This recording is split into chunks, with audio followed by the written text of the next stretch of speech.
Sono stabili nonostante le gravi ustioni riportate le condizioni dell'operaio di 34 anni colpito da una fiammata causata dal cortocircuito di una cabina elettrica dove stava lavorando. Le indicazioni sui cartelli gialli affissi sui muri davano indicazione di un'interruzione momentanea della corrente elettrica in ramo dei Bombaseri, a 2 passi da Rialto. Era lì che il lavoratore 34enne della ditta Site stava lavorando nella centralina per risolvere un guasto che interessava alcuni palazzi della zona.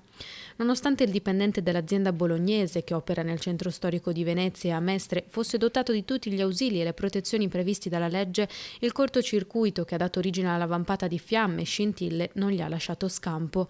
È stato colpito al volto, alle braccia e alla parte superiore del busto. Soccorso prontamente dal SUEMA 118, è stato portato prima all'ospedale All'Angelo di Mestre, dove è stato stabilizzato, poi al reparto Grandi Ustionati di Padova. Siamo fortemente preoccupati per queste situazioni di infortuni sul lavoro che spesso anche rischiano di essere mortali.